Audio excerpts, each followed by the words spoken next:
Audio Jungle.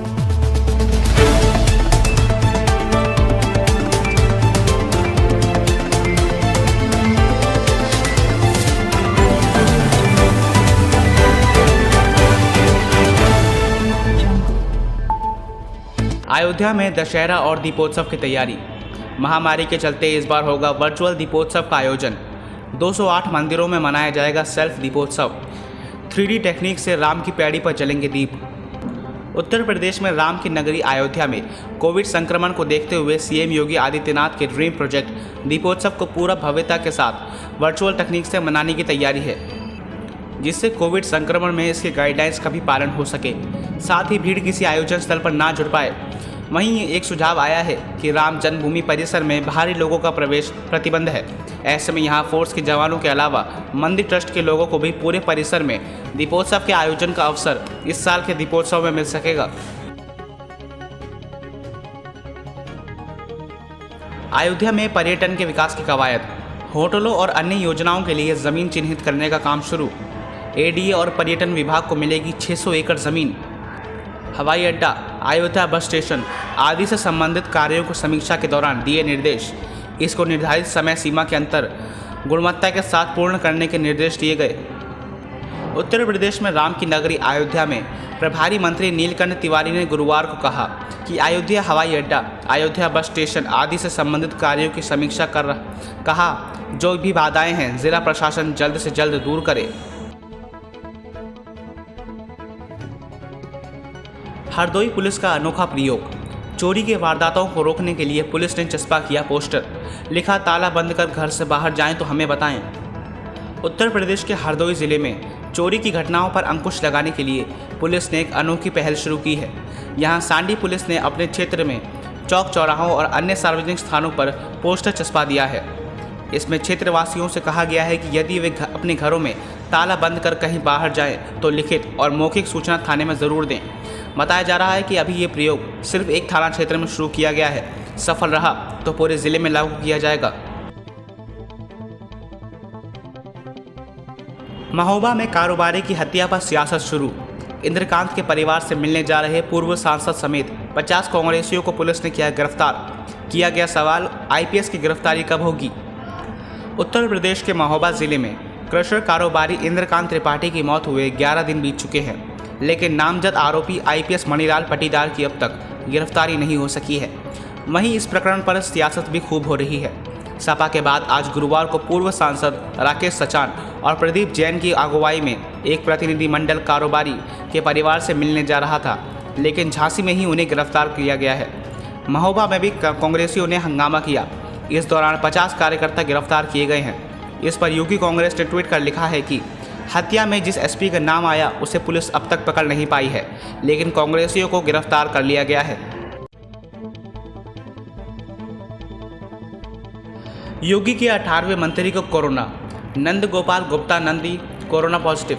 Tweet कर लिखा, 10 साल पहले हुए आरडीएक्स हमले के बाद हुई सर्जरी से स्थिति जटिल, दुआ करिए। उत्तर प्रदेश में कोरोना वायरस के संक्रमण का कहर जारी है। गुरुवार को योगी सरकार में कैबिनेट मंत्री और प्रयागराज शहर दक्षिणी से विधायक नंद गोपाल गुप्ता नंदी भी कोरोना पॉजिटिव पाए गए। उन्होंने ट्वीट कर लिखा है कि कोविड टेस्ट में पॉजिटिव पाए जाने के बाद मैं डॉक्टरों के परामर्श और निर्देशों का पालन करते हुए होम आइसोलेशन में हूं। बता दें कि अब तक योगी मंत्रिमंडल के 18वें मंत्री कोरोना पॉजिटिव हो चुके हैं, जबकि 2 की मौत हो गई है।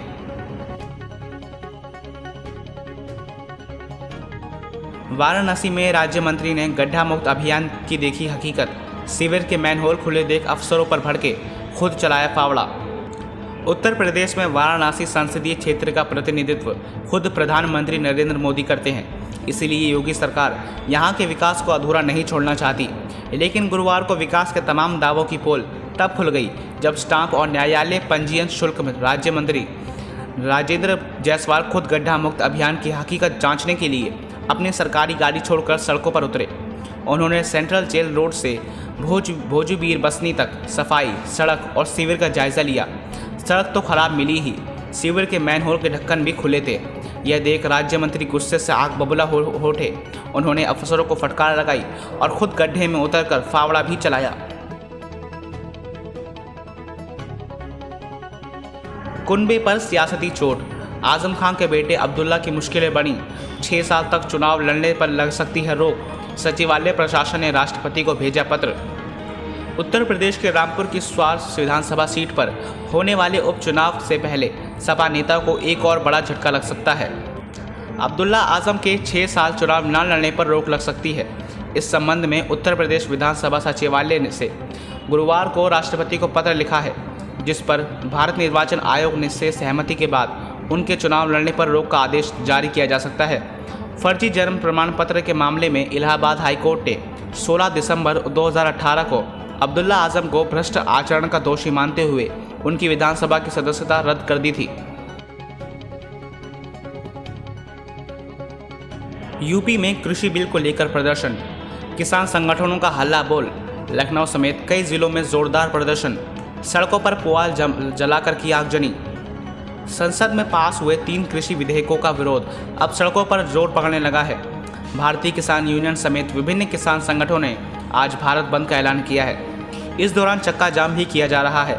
इसी क्रम में बाराबंकी, मेरठ, शामली समेत कई जिलों में कृषि बिल के विरोध में जोरदार प्रदर्शन किया। इस दौरान किसान नेताओं ने रोड पर जाम लगाया, साथ ही आगजनी भी की। प्रदर्शन कर रहे किसानों का आरोप है कि केंद्र के इस बिल से न्यूनतम समर्थन मूल्य की व्यवस्था खत्म हो जाएगी और कृषि क्षेत्र बड़े पूंजीपतियों के हाथों में चला जाएगा। किसानों ने कहा कि ये तीनों विधेयक वापस लिए जाने तक वे अपनी लड़ाई जारी रखेंगे। कृषि विधेयक को लेकर केंद्र पर वार, बसपा सुप्रीमो मायावती ने मोदी सरकार पर साधा निशाना, कहा किसानों को विश्वास में लेकर निर्णय लेती तो बेहतर होता। उत्तर प्रदेश की पूर्व सीएम और बहुजन समाज पार्टी सुप्रीमो मायावती ने संसद में बुधवार को संपन्न मानसून सत्र के दौरान पारित कृषि विधेयक को लेकर कहा कि केंद्र सरकार को किसानों को विश्वास में लेकर कोई फैसला करना चाहिए था। केंद्र ने मानसून सत्र के दौरान 2 बिल संसद से पारित हुए थे। हालांकि इन विधेयकों को लेकर विपक्ष ने राज्यसभा में जमकर हंगामा किया था, जिसके बाद 8 सांसदों को सदन से निलंबित कर दिया गया था। बसपा प्रमुख ने विपक्ष के हंगामा करने के तरीके पर आपत्ति जाहिर की थी और इसे लोकतंत्र की गरिमा के विपरीत बताया था।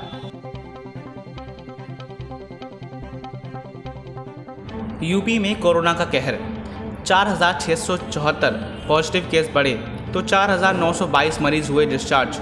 लखनऊ में 23 दिन बाद पॉजिटिव मरीजों में आई गिरावट। उत्तर प्रदेश में बीते 24 घंटे में 4,674 नए पॉजिटिव केस सामने आए हैं, जबकि 68 संक्रमितों की मौत हुई है। वहीं 24 घंटे के अंदर 4,922 लोगों को डिस्चार्ज किया गया है। अब तक राज्य में कोरोना से 5,366 मौतें हो चुकी हैं, जबकि वर्तमान में 61,300 एक्टिव केस का इलाज चल रहा है। हालांकि गुरुवार को लखनऊ में 23 दिन बाद पॉजिटिव केस में गिरावट दर्ज की गई है। आज 659 नए केस मिले। इससे पहले 1 सितंबर को 622 केस मिले थे। राहत की बात यह रही कि 852 लोगों ने कोरोना को मात दी है।